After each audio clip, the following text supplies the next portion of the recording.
up, guys? Welcome to Strength for Today's Man. This is volume 62. Welcome to the show. Welcome to the podcast. Today, I want to read Ephesians 4, 1 through 3. And it's Paul writing here, and he says, "As a prisoner of the Lord, then, I urge you to live a life worthy of the calling you have received. Be completely humble and gentle, bearing with one another in love. Make every effort to keep the unity of the Spirit through the bond of peace." Today, are you living up to your worth? I hope you are. That's what we're going to be talking about for a few moments. Are you living up to your worth? Do you know what you're worth? If somebody would sit you down and ask you, what's your worth? Would you be able to answer that? That's something that we should consider. Not that we're going to have to answer it to anybody on this planet, because we already know what we're worth. At least I hope you do. You're worth a lot because you're created in God's image. But I want to ask a couple of questions to those of you that are parents. This is a couple of questions that came up, and I wanted to share it with you guys to see what you would say. And this goes for you that are godparents. You might not have children, but you are a godparent. And I feel that as a godparent, you have a big responsibility in that child's life as well, just like the parents do. So the first question is, as a parent, do you set up rules and guidelines in the home for the children to follow so they'll love you more?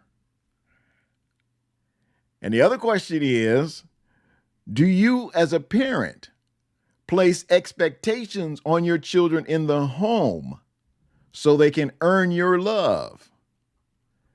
Now, those are two good questions.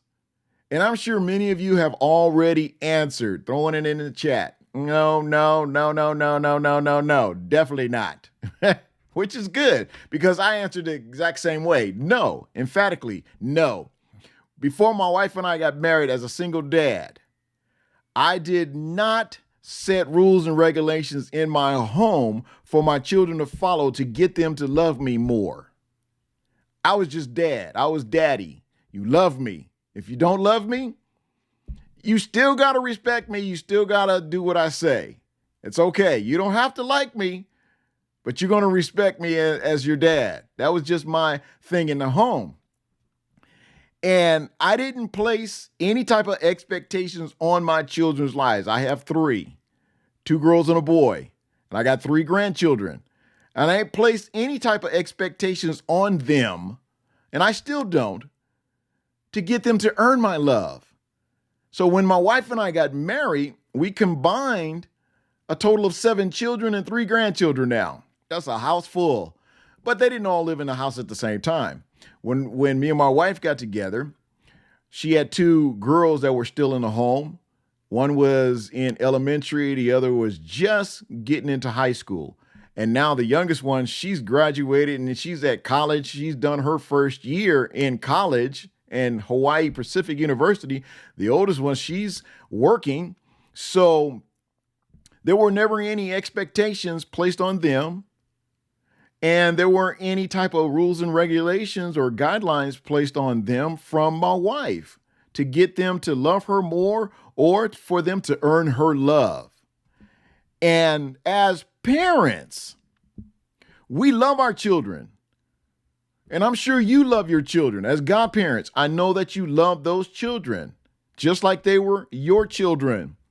And I know that you want the best for them. I know you want them to succeed, just like we want our children to succeed. We want them to succeed in business. We want them to succeed in relationships. We want them to succeed in school. Whatever their endeavors are, we want those children to succeed. That's only natural for a parent. Now, as a parent, I know that you've set up standards in your home, just like we've set up standards in our home for them, because we all know what they're capable of. You know what your children are capable of. We know what our children are capable of. That's why sometimes we're hard on them, because we want them to see their true potential. We want them to see what they're capable of. And I know many of you, you're probably just as hard on your children because you know they can do better. How many times have you told your child, I know you can do better? You're not doing your best. I know you can do better. I know it's in you to do better. We want to see them achieve their full potential. Don't you? Sure you do.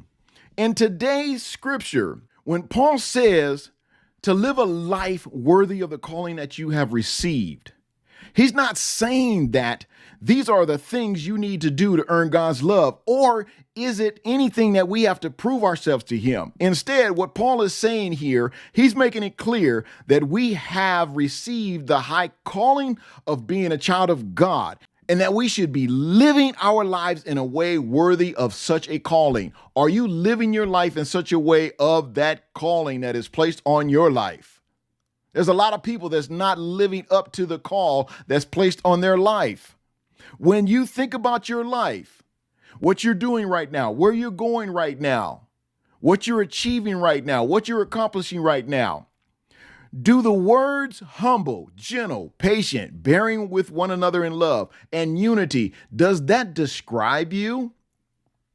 And anybody else that is living worthy of the calling in their life, do those words describe them?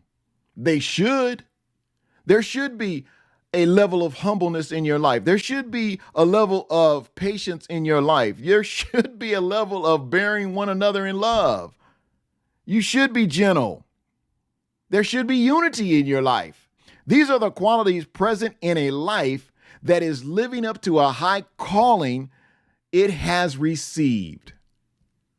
Allow these words, humble, gentle, patient, bearing one another in love, unity. Allow these words to motivate you to a higher standard of living. Not so you can earn God's favor, because you can't earn God's favor in that way, but so you can live up to what God already sees in you. What is he seeing in you? He sees all of this in you. He sees a level of success in you. Do you see it for yourself? Can you see that for yourself? I hope you see that for yourself. And I'm going to close with this. God, thank you for the value you see in me. Thank you that you've called me to be your son or daughter. Help me to live in a way that reflects the life you have called me to. Are you living up to your worth? I hope so. This is Strength for Today's Man. I'm Malachi Mitchell. You guys, please be sure to like, subscribe, and share the channel. And I look forward to seeing you right back here on the next podcast. You guys be blessed.